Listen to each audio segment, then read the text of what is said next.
So I keep meaning to do more of these videos, and I keep saying I'm going to do more of these videos, so I thought I'd do it today, because I know that the Mario review is going up today as well, so we'll just make it a weird day of videos. But yes, we did a couple of Arsenal videos a few months ago. I'm now doing some stuff with Arsenal again, which is really cool. I'm an Arsenal fan. That's where you go man in the comments and say you're no longer a fan of mine anymore, which always makes me laugh. I'm not very tribalistic when it comes to football. I love football, and I love Arsenal, and I want Arsenal to win, and I take great joy when they play well and are victorious. But ultimately, whoever you support is fine. It's fine by me. It's just football, like wrestling.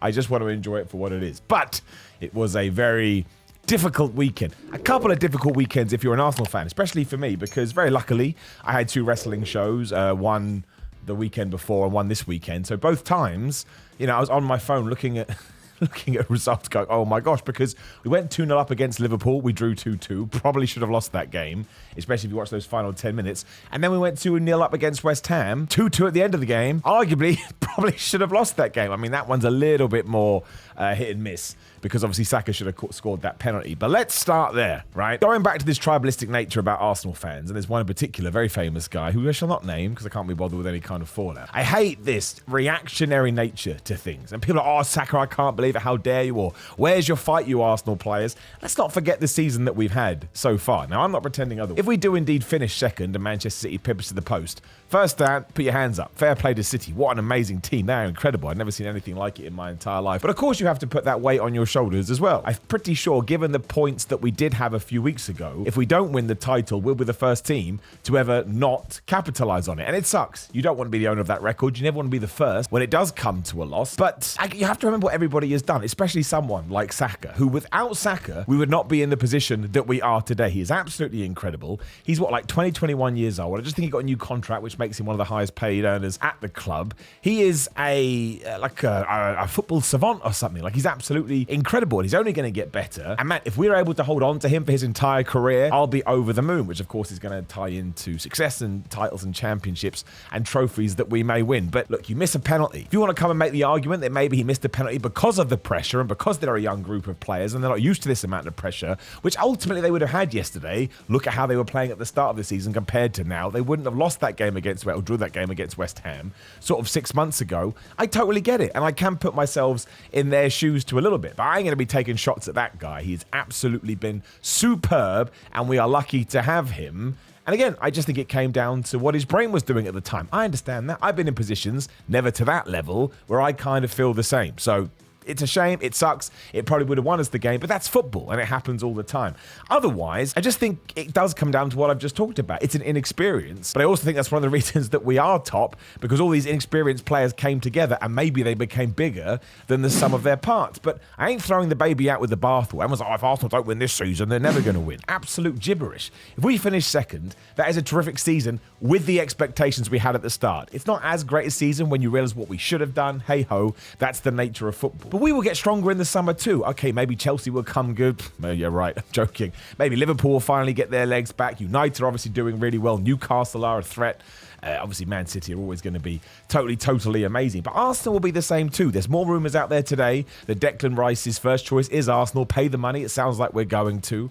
Is it Vlahovic? I can never pronounce his name. We were meant to get him. He went to Juventus. Now it sounds like he's going to come to us, which would be awesome, because while I'm a big fan of all the strikers we do have, they don't really offer anything massively different. He does. He's a bit more of like a Giroud character. It doesn't really work. The irony being is that we do need someone like Giroud, and we don't have him anymore. And if we can sort of get a centre-back, or somebody in defence that's able to cover for Gabriel or Saliba, then I actually think we're heading in an amazing direction, because look, I love Rob Holding to a certain degree. He has been a great servant to the club, but I don't think he's up to the level of other players that he's playing around. I think we saw that yesterday, and I think we saw that in the Liverpool game. Also, every now and then he just flies in with a tackle and he scares the shit out of me.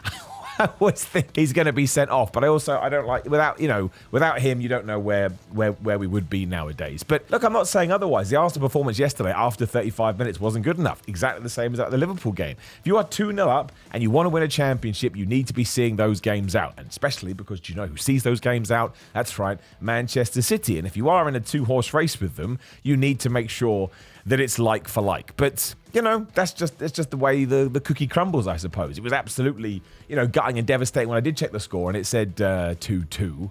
I much rather would have watched that game live. Man, when you can watch the games live, obviously seeing the highlights now.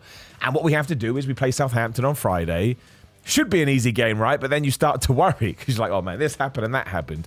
But if we beat Southampton and then we go to the Etihad, we have to get a result. Obviously, a draw would be fine. A win would be absolutely incredible. And look, it's not impossible, but it's highly unlikely, again, given the form that City are in. But I go back to what I just said. If you want to win a Premier League title, that's when you need to shift things around. And you know, people, if we don't, people now go back to the Liverpool game and say, well, that's where the wheels fell off. Totally fair. Hold my hands up. I think that's totally fair. But again, if we can get something at the City game, then all of a sudden you can hold your hands up in game and go, well, that's where they lit the fire. But there could be more twists and turns too. Maybe Manchester City lose to someone they're not meant to. We still have to go to St James's Park and play Newcastle. Now, I know Villa absolutely tonked them the other day, but that may actually light a fire under Newcastle's ass. So I think we play Wolves on the final day of the season. I don't think that's easy either because they beat someone at the weekend. I can't remember because, again, I was checking all these damn scores on my phone. But I'm still a massive fan of everything we've done this year. I'm a huge fan of Arteta. I'm a huge fan of the squad. There are so many personalities in there. And we also have these other people like, Emil Smith-Rowe is coming back and maybe he can find his feet again. And, I probably think we'll sail Balogun in the summer. He's at Reims at the moment. How do you pronounce it? Rhymes? It's probably not rhymes. And they've got that manager who became a manager because he played Football Manager really well, which is absolutely bizarre, but more, good for him. We could probably get rid of him in order to make more funds. But in every single area, there are exciting players. And actually, something else that we don't talk about is that, well, I haven't seen much talking about, is that Zinchenko didn't play yesterday. And I think not just what he's able to do, because obviously he's able to come out of defence and start owning the midfield too, but it's his passion and his desire. When I went to see that Bournemouth game a few weeks ago, when Arsenal did score in the very last minute, the coolest thing about watching it live was Zinchenko's everywhere and he's jigging people. He's telling people, we can do this, we can win. Even the 88th minute. And sometimes when you have nothing else, you do need that self-belief. And again, we'll just bring Saka into it because he missed the penalty. But I would put it down to Martinelli and I would put it, well, not Jesus, he's done it before. But, players like Martinelli and maybe Gabriel and other players of that ilk. You can understand why, if you don't have the experience, maybe you don't know what to do and you don't know how to deal with things mentally. I mean, if I compare it to my wrestling, which I know is bizarre, my first wrestling match I ever had, I was a bag of nerves. The wrestling match I had over the weekend, still nervous because I care and I want to do a good job, but it's night and day because I've got the experience and I've learned and I've made mistakes. And if we have to make these mistakes in order to win a championship down the line, I think I'm happy. Well, I'm not happy. That's not the case. I think we're so close we should probably go out there and do it. I really, really do. And I know what I've called this. Oh, Arsenal have blown the title race. If anyone's stayed with me this long, that's just a YouTube title. Ultimately, I always think we're going to win the league. Even last year, I think we're going to win the league. Even when we were absolutely rubbish, I still think we're going to win the league because I think that's how you should just approach football. I just think it's more fun. And to sign a bookend this video, when I do watch football, I watch it for entertainment more than anything else, but I do have a massive passion. Also saw Ian Wright, my hero of all heroes, talking to The Athletic today, and he was all like, oh, I'm not sure if I would want a Haaland in the club. It may disrupt the personality of the team. If you read the quote, I totally see where he's coming from. I take Haaland. I can't handle it anymore. Maybe I'll do it just for the clicks if it works. I can't handle any of these hot takes with people saying, oh man, City are worse. With Haaland in the team, he scored like 49 million goals. Everybody should want a Haaland. If someone is going to score you that many goals, you figure out the rest of the team, which is what Pep has done. I mean, Stones is now playing in midfield. Don't even pretend. When you didn't see John Stones moving to midfield, you're like, what are these insane people doing? But man, they're a machine. But to beat a machine, you've got to be a machine yourself. So if you put a gun to my head, do I think we'll win the league? I would still say yes. I would take that bullet because why can't we go to the Etihad or win? Crystal Palace did it a few years ago with that amazing goal from Townsend. Again, different times, different approaches. But I always like to believe. Otherwise, I think, what's the point? If you get all down in the dumps, you become a Tottenham fan. I'm joking. It's low-hanging fruit, right? It's easy. Although why you've stuck with Conte's assistant, I don't know. He seems to be playing the exact same football as Conte. I don't want to talk about it. But, I don't know what's going to happen. I will absolutely go into every game terrified. I'm not going to pretend otherwise. But I think we can do it. I think Arsenal can win the league. And I would like to smash out one of these videos once a week. I know they don't do as well as other videos. But like the Mario video, sometimes you just want to sit down and talk about things you're passionate about.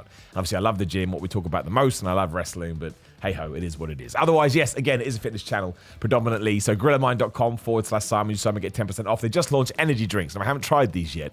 But knowing how awesome Gorilla Mind products are, if you're into energy drinks, I would go and get them right now. Otherwise, it's patreon.com/Simon316 if you want to support me that way. Simon316 on Instagram and Twitter. Cameo videos, personalized videos. Just search for my name on Cameo. I've got merchandise, wrestling merchandise and fitness merchandise. There's links down there and you'll see them on the screen should you want a little peek at them now. And there's probably something else, but I've forgotten. Just subscribe and interact with the video as much as you can. Go Arsenal. And yes, for everyone that hates me that I am now an Arsenal fan, I still love you. See you soon.